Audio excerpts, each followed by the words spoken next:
This is your class live recording for your Cradle of Civilization essay for World History A. So initially, when considering how to write our thesis, I want to remind you to go back to the prompt and look at it. Your prompt for this essay says, consider some of the civilizations and developments that you've learned about in your lessons for this unit, and write a 5-paragraph essay of 600 words or more explaining why the Fertile Crescent could be called the Cradle of Civilization. So again, your whole purpose is to explain why we call it the Cradle of Civilization. So your thesis needs to include some sort of commentary on that. Again, since this is an explanatory essay, why we call it that, that's what you're going to be looking to do, is just explaining. So there should be not really persuasion, but an explanation provided. For your main points, these are kind of the two major options I would point you towards. Again, if you want to do something else, you absolutely can, but I think these are the two most obvious and simple ways to write your essay. Your main points could include writing, commerce, and culture, or you could discuss the different civilizations, the Indus, the Egypt, and the Sumerian civilizations for your body paragraphs.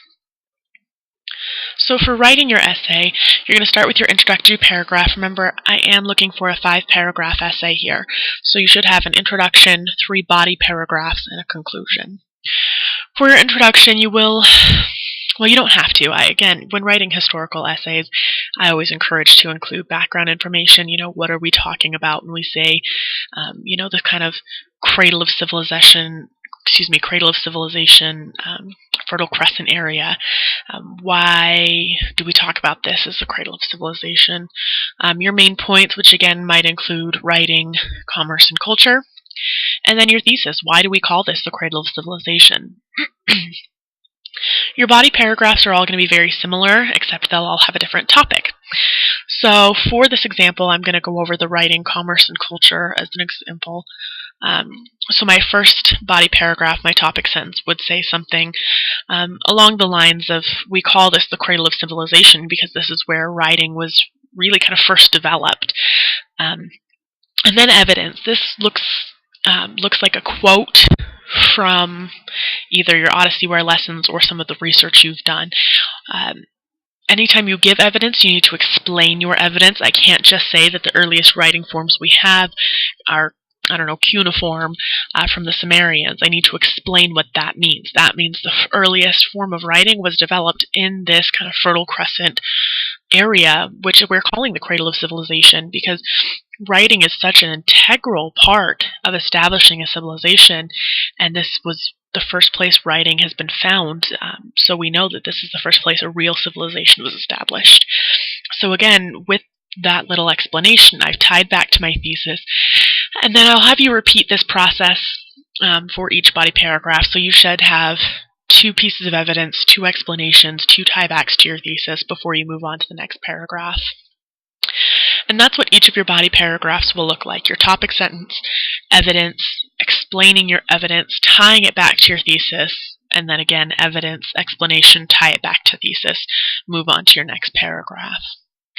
For your conclusion, this is going to provide a nice little summary of everything. You might say, the fact that this was the earliest this is the location where we found the earliest forms of writing, that this is where commerce really developed, and each Fertile Crescent civilization had their own distinct culture, really proves that this is the Cradle of Civilization. This is where the first civilized communities existed. So again, you're kind of summarizing your essay, restating your main points, going back to your thesis, and then always tie back to your introduction. So if your opening statement talks about, before this, we weren't really a civilized world. There was a hunter-gatherer society, and even with the establishment of agrarian society, not until we really established writing forms and uniform methods of communication did we become a civilization. So always want to tie back to that first introductory sentence. So your introductory paragraph and your concluding paragraph should really bookend your essay and create this kind of nice beginning and nice solid closure. I have some do's and don'ts for you on this essay. Do reread for clarity. I always encourage students particularly to read out loud your essay once you've completed it. I still, to this day, when writing essays, reread them out loud after finishing.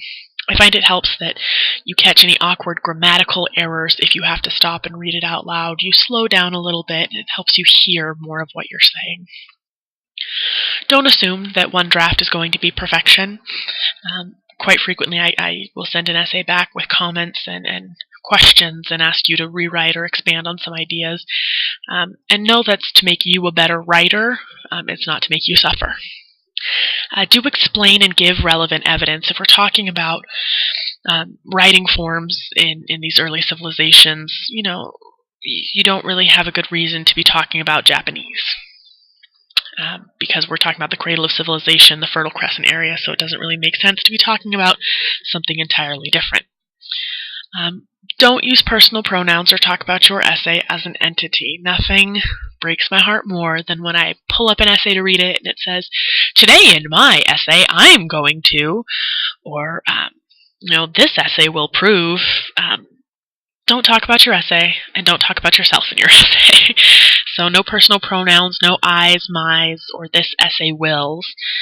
Just write about your essay. Oh, I have a spelling error here. Do cite your sources and put information into quotes. If you're going to get evidence, put it in quotes, especially if you're getting it from an outside source.